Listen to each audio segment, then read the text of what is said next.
Hello friend, मैं पवन कुमार।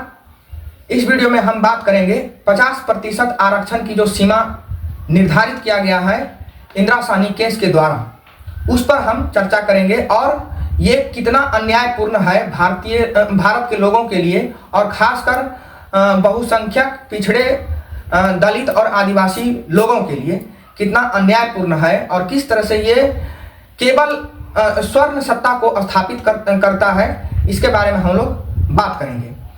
खासकर देखिए, हम लोग इस चीज को सभी लोग जानते हैं कि भारत के आबादी में मात्र 15% लोग हैं जो तथाकथित स्वर्ण वर्ग में आते हैं और बाकी जितने भी लोग हैं लगभग 85% के आसपास वो गैर स्वर्ण होते हैं। और यदि मान लिया जाए कि उसमें से कुछ प्रतिशत यदि मुस्लिम की आबादी को भी हटा दिया जाए तो सब मिला के लगभग 80 या तो 75% के आसपास ये बढ़ जाता है। लेकिन यदि आप मान लेते हैं कि यदि 70% भी रहे आबादी गैर स्वर्ण और गैर मुस्लिम का, तब पर भी 70% को आप कितना में रोक कर रखे हैं, तो मात्र 49% के आसपास या तो 50% के नीचे में। तो उदाहरण के तौर पर यदि लेते हैं कि 100 सीट यदि निकलता है किसी भी वैकेंसी में, यदि कर्मचारी में ही, तो उसमें 50 को कौन जाएगा? तो 50 जाएगा कौन? स्वर्ण वर्ग से।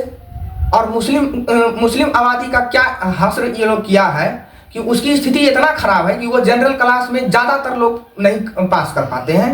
भले ही ये लोग चलाए कि मैंने नौकरी जिहाद या तो कुछ जिहाद, लेकिन उनकी वास्तविक स्थिति या तो सच्चर आयोग के द्वारा जो रिपोर्ट दिया गया है उसमें उसकी हालत इतनी है दयनीय है कि वो इस कंपटीशन में आता ही नहीं है। तो इसलिए बात किया जाता है 85% का कि जब आप नौकरी की बात सिर्फ करते हैं तो 85% एक तरफ जनसंख्या और एक तरफ हो जाता है 15%। खासकर 15% के लिए जो स्वर्ण वर्ग में आते हैं उसके लिए 50% आरक्षण की सुविधा। तो ये समझ में नहीं आता है कि आरक्षण दलितों और पिछड़ों के लिए है कि आरक्षण स्वर्ण क्लास के लिए है, क्योंकि उसी के लोग क्वेश्चन सेट करते हैं और इस बात पर चर्चा भी किए हैं श्री राहुल गांधी ने कि जो सेट करेगा क्वेश्चन उसी के लोग पास करता है। और ये उन्होंने हवाला दिया अमेरिका में भी इस पर अनुसंधान किया गया था, उसके बारे में संदर्भ करते हुए राहुल गांधी ने बताया कि जिस वर्ग का लोग सेट करते हैं क्वेश्चन उसी वर्ग का लोग ज्यादा नंबर लाते हैं। तो वही चीज है कि स्वर्ण क्लास लोग यूपीएससी में क्वेश्चन सेट करते हैं, बीपीएससी में क्वेश्चन सेट करते हैं या तो मैंने अन्य सभी एग्जाम में सेट करते हैं, तो इसलिए उसका स्कोरिंग हाई जाता है। और उसी पैटर्न को यदि किसी भी एग्जाम के पैटर्न को यदि क्वेश्चन पूछने का पैटर्न को यदि चेंज कर दें तो हालत खराब हो जाएगा। 80% और 75% क्या 50% लाने में ऑब्जेक्टिव में मुश्किल हो जाएगा। तो वही चीज है कि कौन सेट कर रहा है इस पर निर्भर करता है कि कौन कितना नंबर लाएगा। तो इसीलिए हम उस नंबर पर नहीं जाते हैं। लेकिन सबसे जरूरी चीज है बात कि जो आप 50% के दायरे में आप इसको समझ दिए हैं और क्वेश्चन जैसे ये कहते हैं कि आप भी जनरल से पास कैसे करेगा? क्वेश्चन आप सेट कर रहे हैं, क्वेश्चन में थोड़ी दलित वर्ग थोड़ी आ रहा है या तो आदिवासी वर्ग, तो ये कैसे लाएगा नंबर? तो ये एकदम ये फैक्ट है कि आप पूरे रिपोर्ट देखिए, जितना भी रिजल्ट है उसमें देखिए, पूरे जितना भी भारत में अभी तक भर्तियां हुआ है या खासकर या तो देखिए इंदिरा साहनी के केस जब से आया है तब से पूरे काउंट कर लीजिए कर्मचारी, चाहे तो ए ग्रुप का, बी ग्रुप का, सी ग्रुप का, डी ग्रुप का, सबका लगा लीजिए आंकड़ा कि जनरल क्लास में कौन आता है। वही स्वर्ण वर्ग के लोग वही अधिकतर रहता है, वही माने 99% के आसपास वही रहता है, एक आध दो जाता है इधर से। तो ये केवल बोलने की बात है कि वो खुला आरक्षण है और खासकर खुला आरक्षण मान लीजिए कि नीचे के पद पर हो सकता है कि खुला आरक्षण रहे, लेकिन हमको यह समझ में नहीं आता है कि यूपीएससी में कौन सा खुला आरक्षण के लिए वो 50% का बैरियर को रखा है।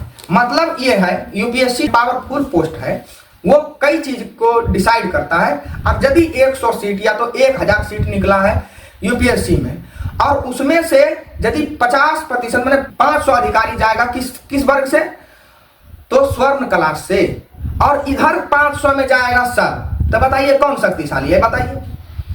तो ये पूरे जो इंदिरा साहनी के केस जब से आया है, या तो उससे पहले भी इस तरह से चल ही रहा था कि उसी का बोलबाला था ही, तो जब से मतलब 50% का बैरियर लगा है, ऐसे भी तो पहले शेड्यूल कास्ट और शेड्यूल ट्राइब ऐसे भी नहीं मुख्य धारा से जुड़े हुए थे, इसको वंचित करके रखा था, तो ऐसे भी तो कम जाता था। लेकिन वो और सुनिश्चित कर दिया वो केस कि आप उसमें जा ही नहीं सकते। तो सोचिए कि साल दर साल जितने भी प्रकार के वैकेंसियां निकलती है, जो भी निकलता है राज्य सरकार के या केंद्र सरकार के बीच में, तो उसमें सोचिए कि मान लीजिए उदाहरण के तौर पर यदि यूपीएससी ही लेते हैं तो प्रत्येक साल 1000 के सीट आसपास सीट निकलता है, उसमें 500 व्यक्ति केवल कहां से जाएगा, तो स्वर्ण क्लास से। और स्वर्ण क्लास की जनसंख्या कितनी है, तो 15%। इसीलिए देखिएगा कि किसी भी स्वर्ण क्लास के व्यक्ति से किसी प्रकार के विवाद होता है तो उसका देखिए नाना नाती कोई न कोई आ जाएगा, कोई न एगो IAS ऑफिसर, एगो एसपी आएगा, समझ रहे हैं, और वो पीछे से हिंट करेगा, पीछे से सहायता करेगा इलीगल रूप से,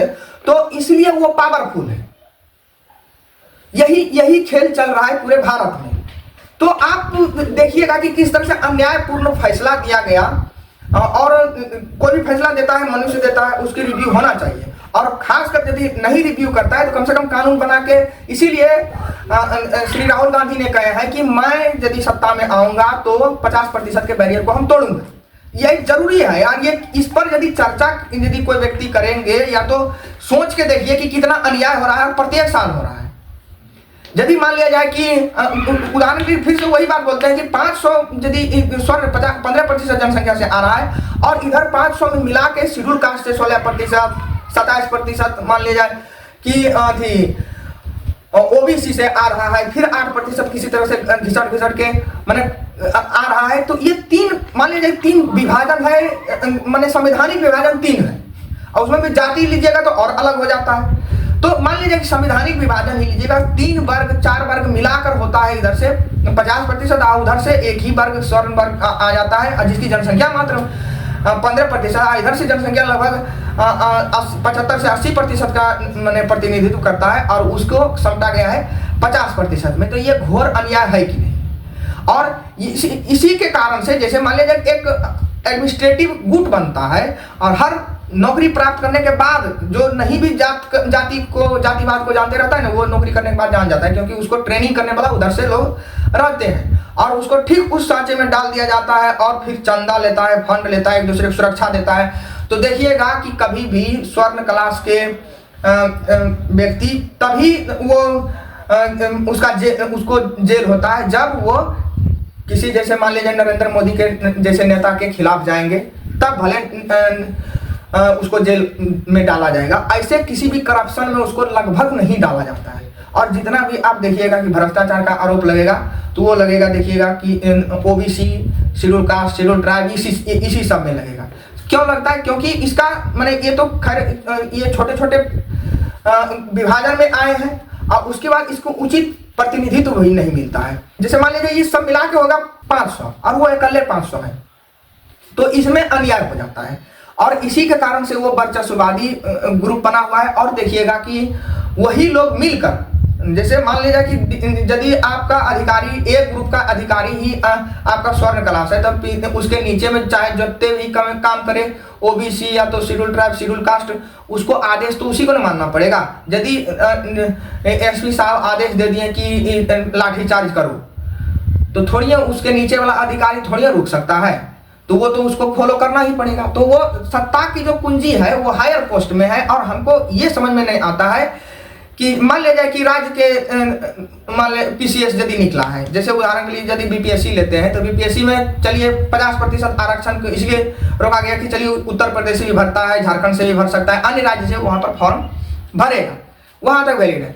लेकिन यूपीएससी में क्या विदेश से भरेगा? यूपीएससी में तो सब भारत के लोग रहता है, और जो आप 50% के बैरियर लगाए हैं वो ये तो एकदम सीधे सीधे अन्याय को दर्शाता है।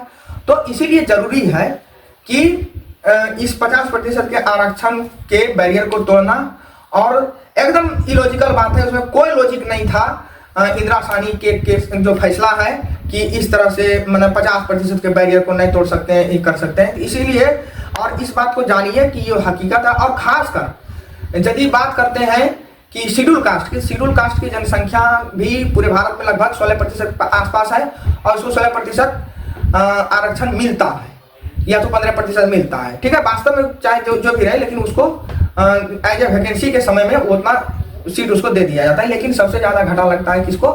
तो ओबीसी वर्ग को। तो ओबीसी वर्ग वाले लोगों को समझना चाहिए और उसके नेताओं को भी समझना चाहिए कि इस पर क्या किया जाए।